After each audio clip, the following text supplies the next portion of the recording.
Meus irmãos, com grande alegria, aqui estou representando a família de quase 700 missionários que esta amada igreja tem, espalhados de norte a sul desta nação, do Oiapoque a Chuí, tirando gente da rua, no sertão, no Amazonas. E esta igreja, nós somos gratos. Trago, pastor Pascoal, irmão, a igreja, uma palavra de gratidão do pastor Fernando Brandão e de nós, quase 700 missionários que compomos esse time.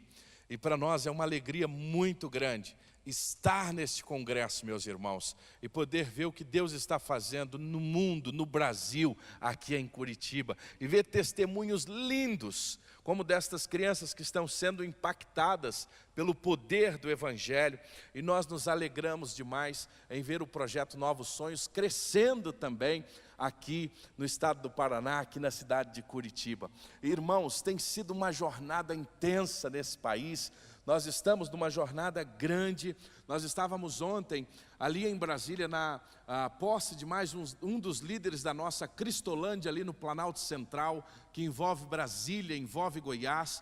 Hoje o projeto Cristolândia aqui é seu, você que tem investido para tirar pessoas das ruas.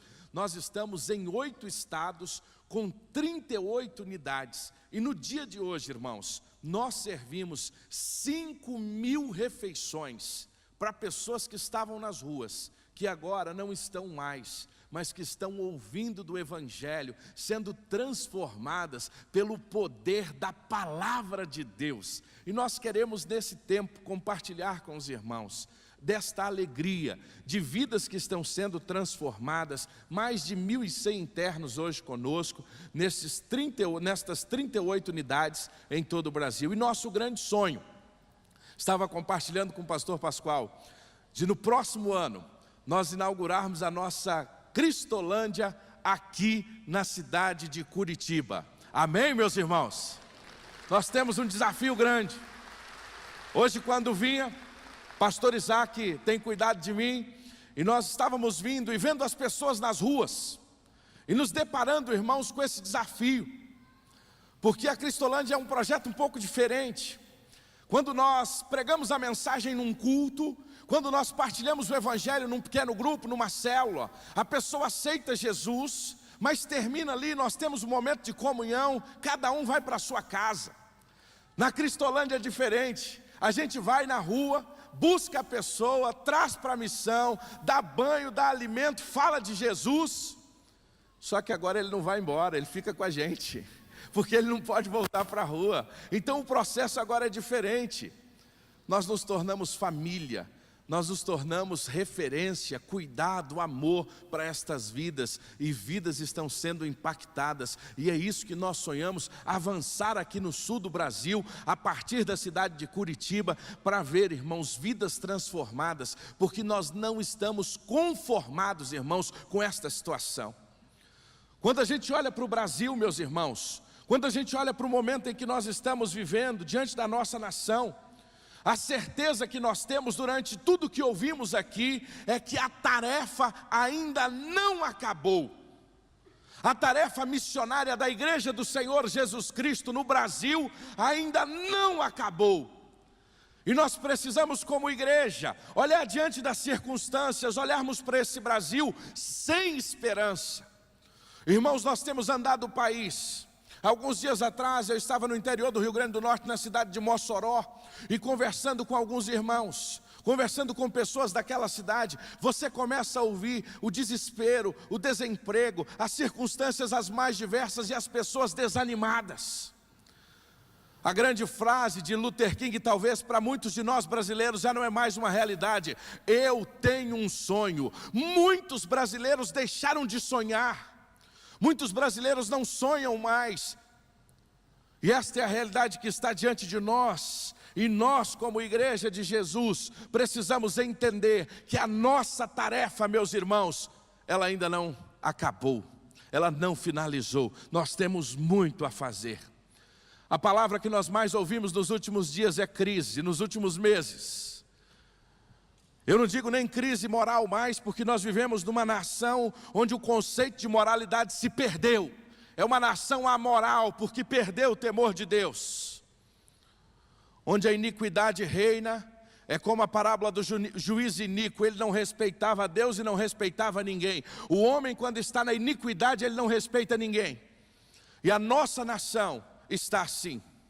O que nós temos visto, acompanhado, as crises, os escândalos, a corrupção, e um povo onde a desesperança tem se tornado números, em que o número de suicídios nós acompanhamos nesse mês de setembro, tem crescido em toda a nação. Isso é apenas um reflexo de como está o coração do nosso povo. O reflexo de como está o coração da nossa nação. Mas, meus irmãos, nós temos uma esperança, porque quando há crise, há esperança. O capítulo 5 de Marcos apresenta 3 histórias: a história do gadareno, a história da mulher do fluxo de sangue e a história da filha de Jairo. É o capítulo da desesperança se nós olhássemos apenas para as circunstâncias. Mas quando nós olhamos para aquele capítulo e encontramos ali o Senhor Jesus, o capítulo da desesperança se transforma num capítulo extraordinário, onde 3 grandes milagres acontecem, porque aonde há desesperança, existe o Senhor Jesus que muda toda a história. Eu queria convidar você a abrir a sua Bíblia em Marcos capítulo 6. E quando estamos finalizando o congresso missionar, somos desafiados a pensar aonde nós estamos. É interessante que o Senhor poderia nos colocar em muitos lugares.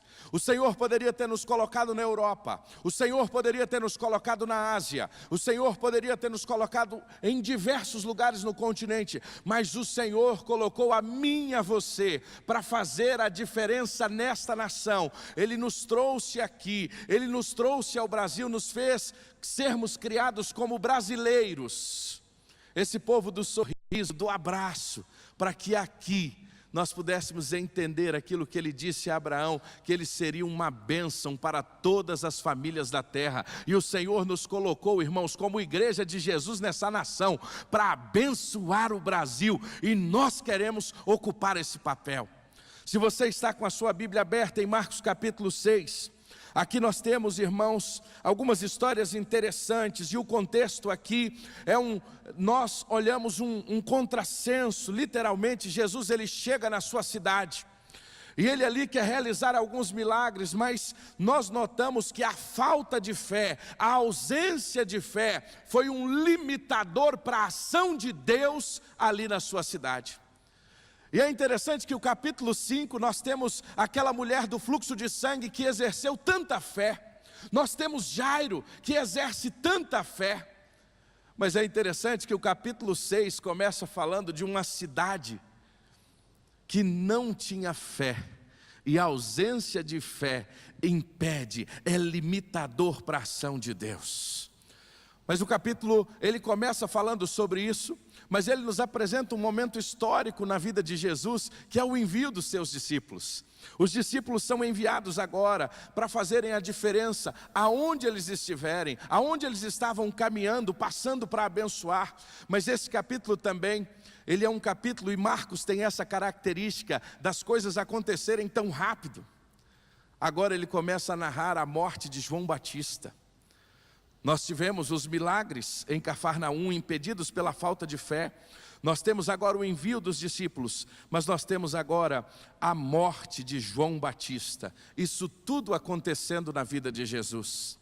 E é interessante que depois da morte de João Batista, o seu primo Jesus é impactado.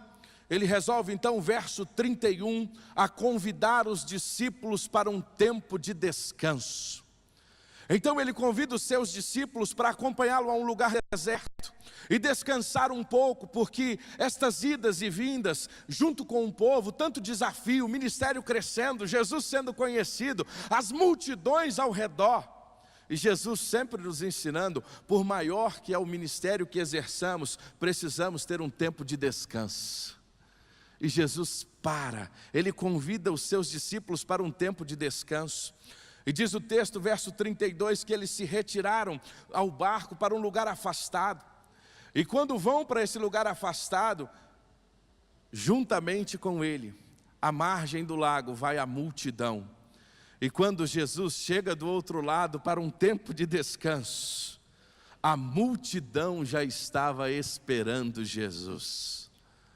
E é interessante que Jesus tinha toda a autoridade para aquele momento de descanso não atender a multidão. Ele estava cansado, vindo de uma rotina pesada, vindo de momentos difíceis, uma notícia triste que é a morte de João Batista. E agora, quando ele quer ter um tempo com os seus discípulos, um tempo de descanso e oração, ele se depara com uma grande multidão. E o texto diz que Jesus, ao olhar para essa multidão, ele tem compaixão dela, ele sente a dor destas pessoas. Ele sente a dor desta multidão e ele chega a nos dizer que eles estavam como ovelhas que não têm pastor. Essa é uma comparação interessante. Ovelhas sem pastor é gente desorientada. Ovelhas sem pastor são pessoas sem proteção. E é interessante que Jesus então se compadece. Jesus se compadece destas pessoas. E ao contrário de um tempo de descanso, Jesus investe tempo com estas vidas. E o ambiente estava agradável, irmãos, porque não há nada mais agradável do que a presença de Jesus.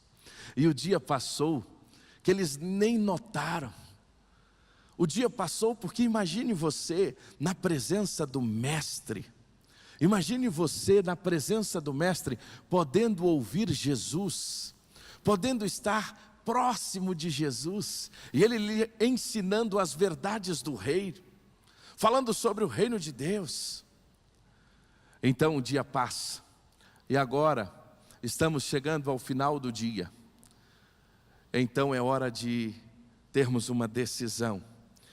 Os discípulos agora começam a ficar preocupados com a hora e dizem a Jesus que é hora de dizer ao povo para voltar para casa. Fica imaginando aquela comissão, o grupo da comunhão, do grupo dos discípulos ali, começaram a se perguntar: nós não temos o que servir, como é que vai ser o ministério de comunhão de Jesus? O que fazer agora com essa multidão? A melhor opção então é falarmos para essas pessoas voltarem para casa, voltarem para suas casas, e nas suas casas se alimentarem. Então eles vão até Jesus, diz o texto, e eles apresentam a Jesus esse problema. Senhor, nós só temos aqui 200 denários, ou seja, o equivalente a 200 dias de serviço, mas isso não vai dar nem para começar. Comissão de finanças se reuniu, comissão de comunhão, ministério de comunhão se reuniu, e chegou à conclusão que o valor que tinha no caixa, eles não estavam preparados para receber tanta gente. A melhor opção agora então é dizer ao que estas pessoas? Vão para casa, voltem para suas casas. Mas interessante que, diante dessa situação, Jesus vira para os seus discípulos e diz: deem comida a eles.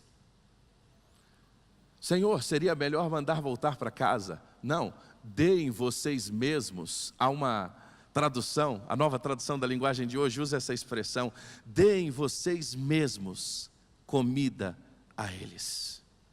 Senhor, nós temos apenas 5 pães e 2 peixes.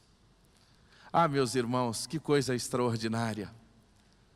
Jesus usa com sucesso aquilo que achamos ser insignificante. Jesus usa com sucesso aquilo que achamos ser tão pouco. Então o texto diz que Jesus pega os peixes, pega os pães e dá graça. E uma multidão é alimentada para a glória de Deus. Mas o que mais me chama a atenção nesse texto, e quando estamos encerrando o missionar nesta noite, 3 verdades preciosas. E a primeira delas é que, assim como Jesus, nós temos ao nosso redor uma grande multidão diante de nós.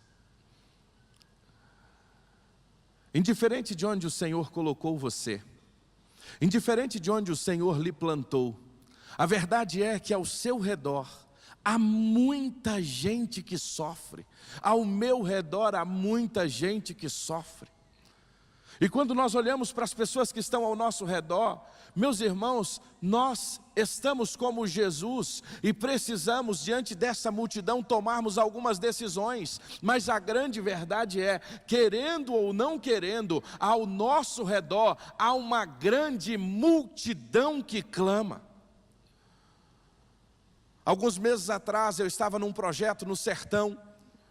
Irmãos, o sertão brasileiro, o semiárido brasileiro é um grande desafio que nós temos.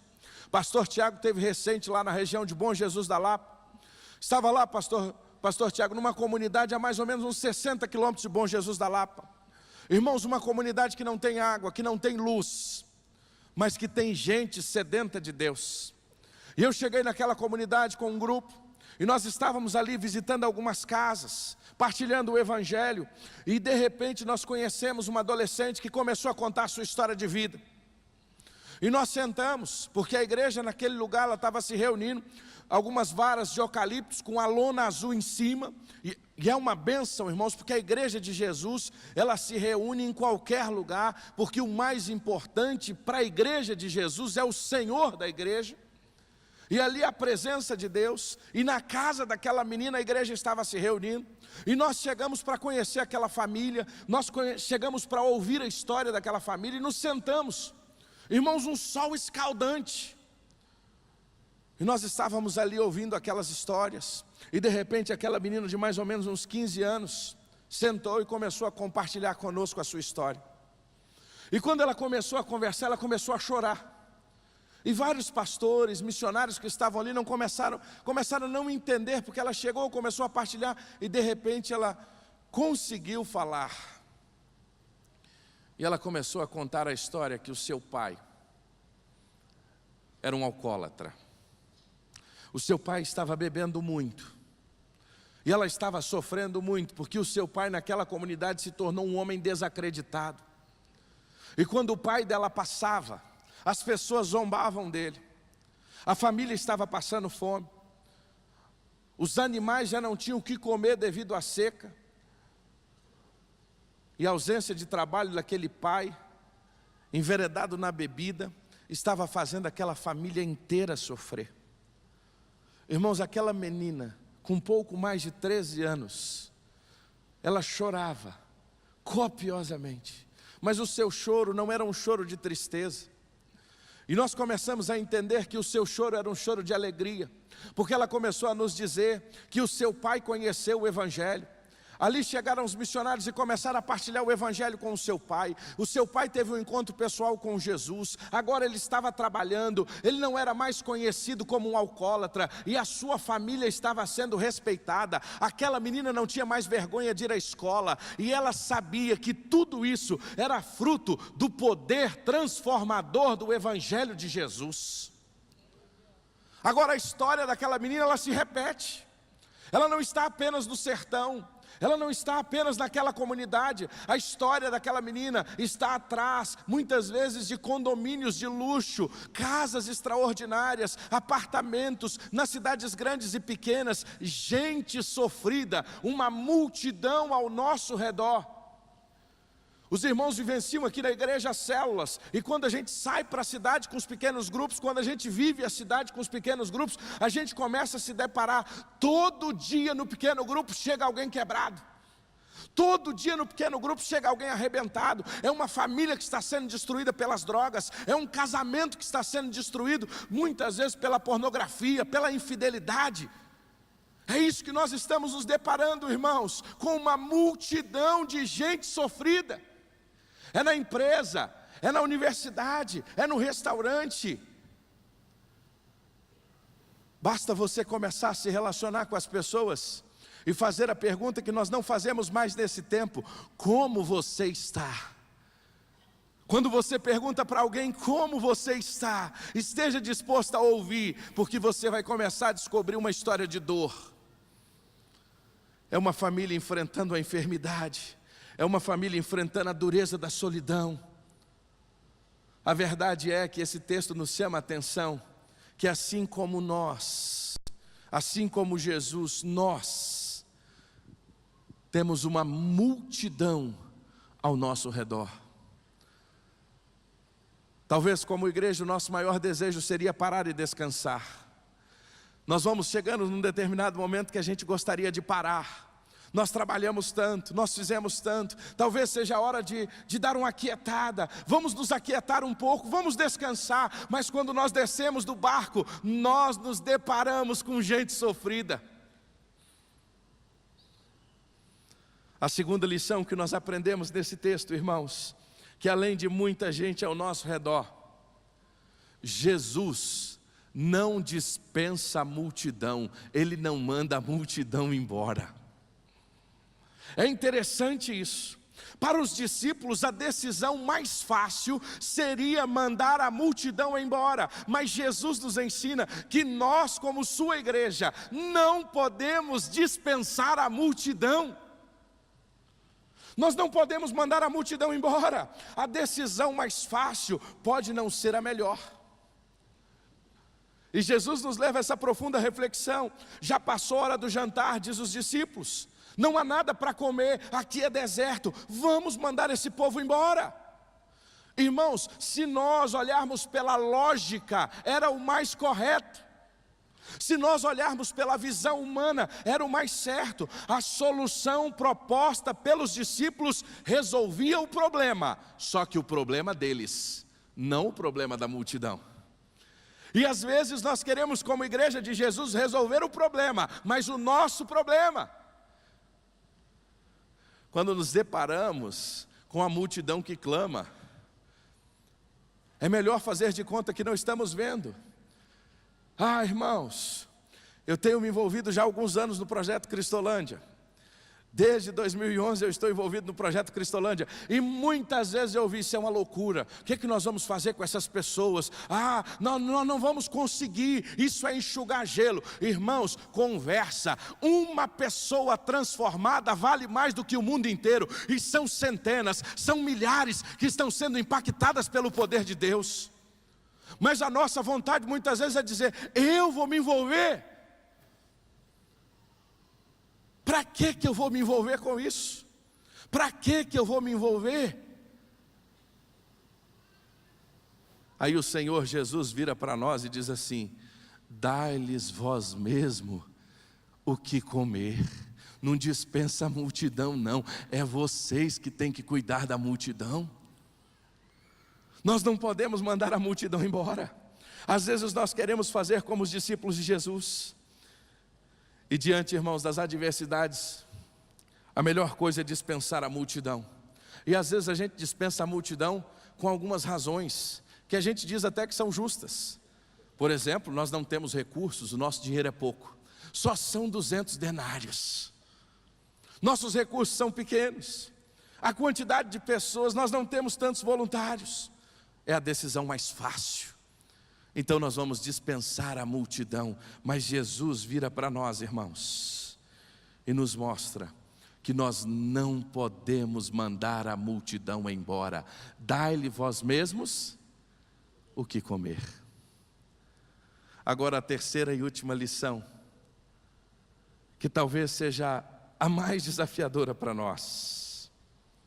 Eu e você fazemos parte da solução do problema. Temos uma grande multidão, não podemos mandar ela embora. E aí Jesus diz, dai-lhe vós mesmos o que? Quem é a resposta para o problema da multidão? Eu e você. Nós somos a resposta. Como? Eles estavam preocupados, nós só temos 5 pães e 2 peixes. Não importa. A questão não é o que nós temos. A questão é a nossa obediência em entregar tudo que temos e tudo que somos nas mãos dEle. Porque é Ele que vai fazer em nós e através de nós. A grande questão não é o quanto temos. A grande questão não são os nossos recursos. A grande questão é a nossa obediência. De entregar ao Senhor E alguém vira e diz, em especial João fala sobre isso, esse é o único milagre que os 4 evangelistas demonstram e narram ele. E João diz assim, narrando o mesmo milagre, diz: eis que tem um rapaz, eis que tem um jovem, e esse jovem tem 5 pães de cevada e 2 peixinhos. Mas o que é isso para tanta gente? Eu fico pensando que aquele menino, quando saiu de casa, ele saiu preparado. Ele preparou o seu lanche e talvez pensou: vou passar o dia inteiro e na hora certa eu vou poder aproveitar todo o meu lanche e vou desfrutar daquilo que eu estou levando. Mas é interessante, aquele menino estava no lugar certo, na hora certa, mas ele também teve a atitude certa. Ele pegou tudo o que ele tinha e ele entregou ao Senhor. Às vezes nós estamos no lugar certo, nós estamos na hora certa, mas nós não temos sido obedientes em entregar tudo que o Senhor está pedindo de nós. Não basta ter os pães e os peixes e não estiver disposto a entregar. Sabe por quê? Porque quando nós entregamos tudo o que temos e o que somos, nós somos abençoados, mas uma multidão é alcançada pela bênção que o Senhor faz através do milagre. O menino também se alimentou e sobraram 12 cestos cheios. Agora a entrega foi também uma ação de confiança. Ele entregou sem duvidar que Deus ia suprir, que o Senhor ia suprir todas as suas necessidades. Sabe qual é a resposta? A resposta para o problema da multidão. Sabe qual é a resposta? A resposta é a minha e a sua vida, disposta em dizer: Senhor, eu quero lhe obedecer. Eu sei que durante esses dias aqui nesse congresso, você tem sido impactado pela palavra. Eu sei que durante esses dias aqui no Missionar, Deus tem falado ao seu coração de maneira extraordinária. E você já foi desafiado de muitas formas. Você tem sido durante esses dias desafiados de muitas formas. O Espírito Santo de Deus tem falado ao seu coração.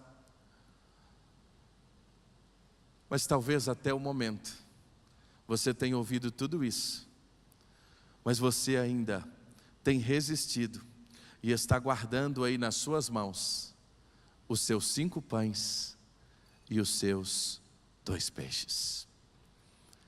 Eu queria nessa noite convidar você a curvar a sua cabeça. Eu gostaria de nessa noite convidar você, de uma maneira profunda, refletir sobre este tempo.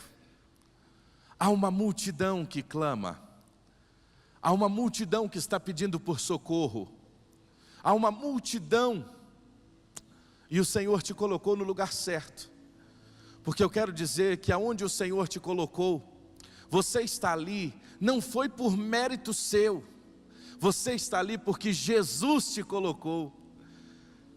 Se hoje você é um médico, foi porque Jesus permitiu você ser. Se hoje você é um funcionário público, se hoje você é um construtor, se hoje, aonde quer que você esteja, saiba de uma coisa: o Senhor te colocou ali, porque Ele quer te usar ali de maneira extraordinária. Só que eu queria te contar uma história. Aos 9 anos de idade eu entrei numa emissora de rádio, e eu saí dali certo de uma coisa: esta será a minha profissão. Eu fiquei encantado pelo rádio. O rádio me apaixonava. Aos 13 anos, eu descobri que eu poderia com 14 anos entrar numa emissora de rádio como um menor aprendiz. Era a minha paixão. A minha vida foi toda canalizada para se tornar um profissional da área de comunicação.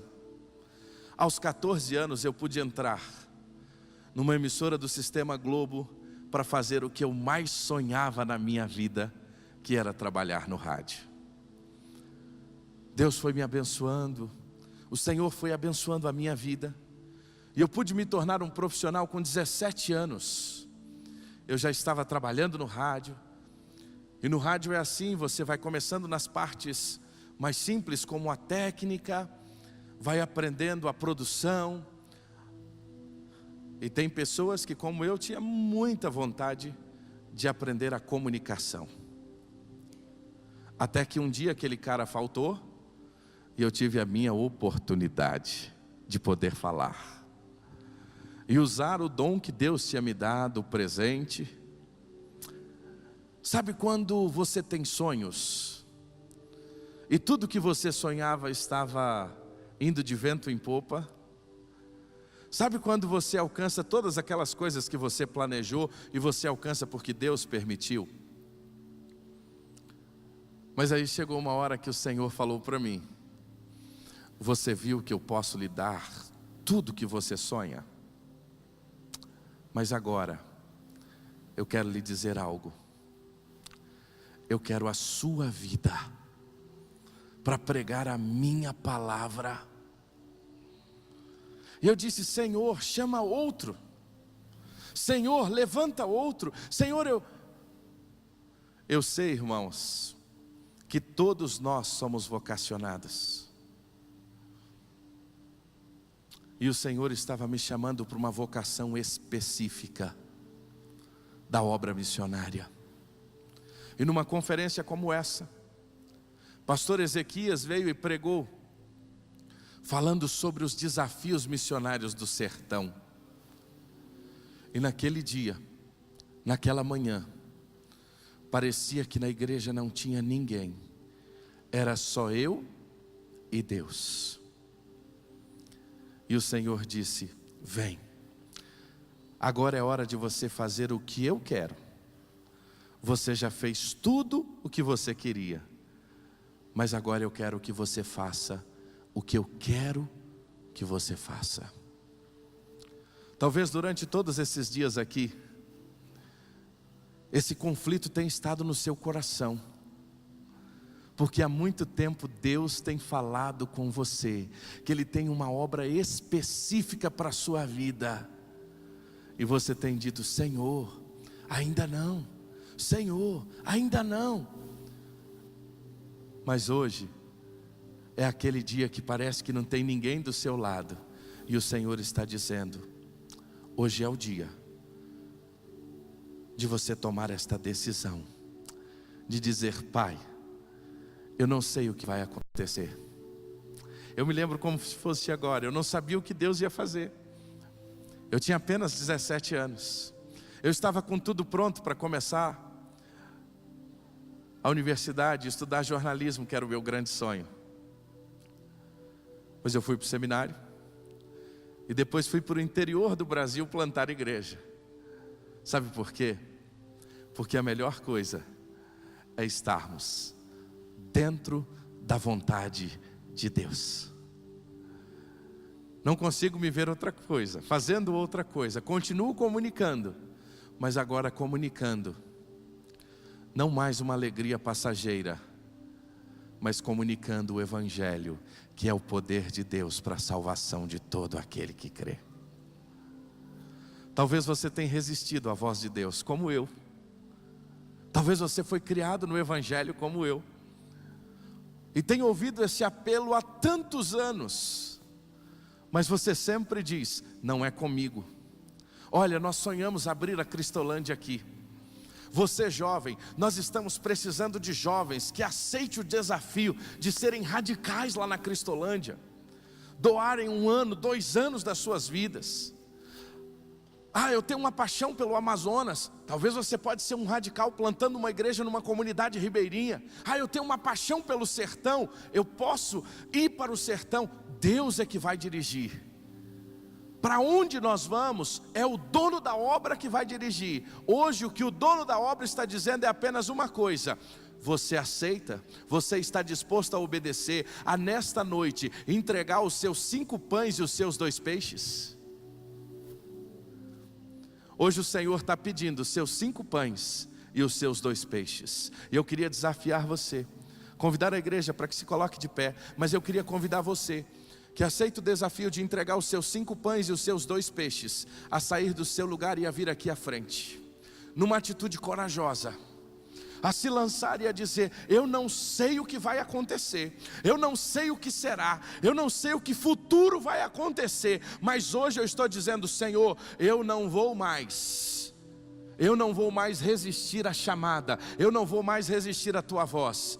Venha diante do altar do Senhor. Eu gostaria de desafiar você que está na galeria a sair do seu lugar, a vir aqui à frente. Nós queremos orar com você, nós queremos anotar o seu nome. O Ministério de Missões quer caminhar lado a lado com você. O Espírito Santo tem falado a você: não resista àquilo que o Senhor tem ministrado à sua vida. Irmãos, quantas vezes o missionário pregava e a minha vontade era sair no meio da mensagem, porque eu sabia que no final ele ia fazer o apelo de vocação, e eu seria confrontado com aquilo que Deus estava falando comigo. Agora eu vou mais. Você é um profissional, você é um médico, você é um advogado, você é um dentista. Seja instrumento de Deus aonde você está. Eu queria desafiar você, o projeto, olha que coisa linda o balé. Você pode ser instrumento de Deus como um professor de educação física. Você pode ser um instrumento de Deus como um dentista. Você pode ser, lá no Vale do Amanhecer, a PIB participou da plantação de uma igreja lá no Vale do Amanhecer, em Brasília. Irmãos, lá as pessoas se convertiam na cadeira do dentista. Era um lugar que ninguém entrava, mas lá nós entramos, o dentista entrou. Meu irmão, você é um odontólogo, sabe por que você é? Porque Deus quer te usar. Saia do seu lugar, vem aqui na frente. Você que é um profissional: pastor, eu entendo que Deus não me chamou para ir a uma terra distante, mas eu quero ser uma bênção aqui em Curitiba, eu quero participar dos projetos aqui no estado, eu quero ser um instrumento do Senhor aqui na igreja. Eu queria desafiar você: saia de onde você está.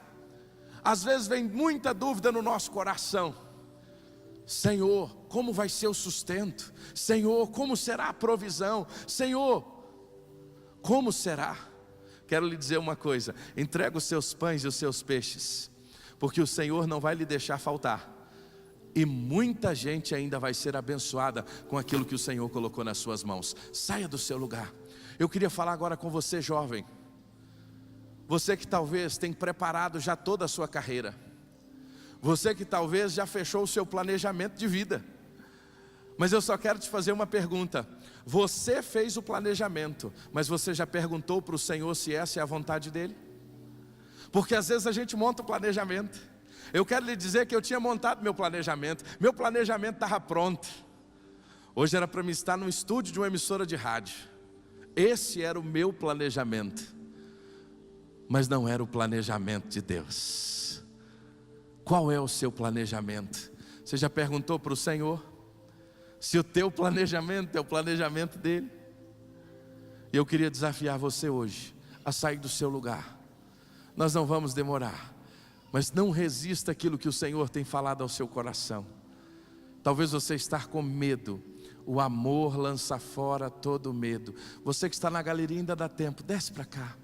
Nós vamos orar pedindo ao Senhor pela sua vida, pedindo ao Senhor que confirme no seu coração a chamada, pedindo que Ele confirme no Senhor a sua vontade. Sabe por quê?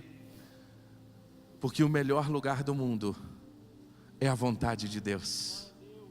O melhor lugar do mundo é quando nós deixamos aquilo que nós queremos para fazer aquilo que o Senhor quer. Saia do seu lugar e nessa noite diga: Senhor, eu quero. Senhor, eu estou aqui. Meu irmão, não importa a sua idade, não importa. Me aposentei. Bênção, você vai ser de tempo integral para a obra do Senhor. Vem para cá. Não importa a sua idade, importa é a obediência, em você dizer: Senhor, eu estou aqui, eu te entrego a minha vida. O que eu tenho é pouco, são apenas 5 pães e 2 peixes, mas é o suficiente que eu quero lhe dizer.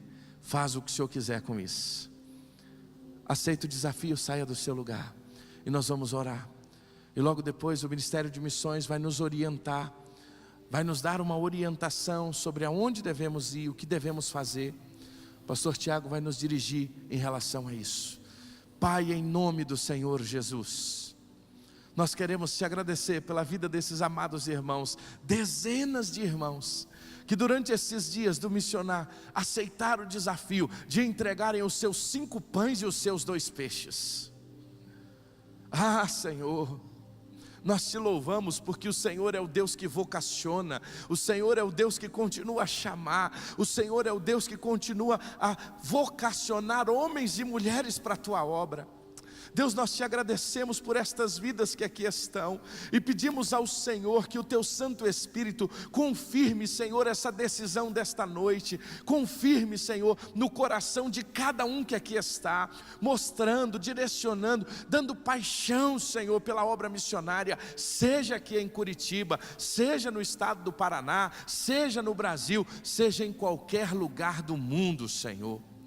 Abençoe a cada um, Senhor. Abençoe os profissionais que aqui estão dizendo: eu entrego a minha profissão ao Senhor nessa noite, eu entrego tudo que tenho, eu entrego tudo que sou, os meus 5 pães e os meus 2 peixes estão nas tuas mãos. Muito obrigado pela vida desses irmãos, e que a confirmação do Senhor venha sobre eles a cada dia, abrindo o tempo do preparo, abrindo o tempo, Senhor, do envio, abrindo a porta do sustento, porque nós cremos que quem chama é o Senhor, e o mais é o Senhor que fará. Nós somos gratos por esta igreja, nós somos gratos pela vida do pastor Pascoal, pela visão missionária desta igreja, que ao longo, ó Deus, das décadas, não tem medido esforços, para que o teu evangelho, a tua palavra, seja pregada, até que o Senhor venha.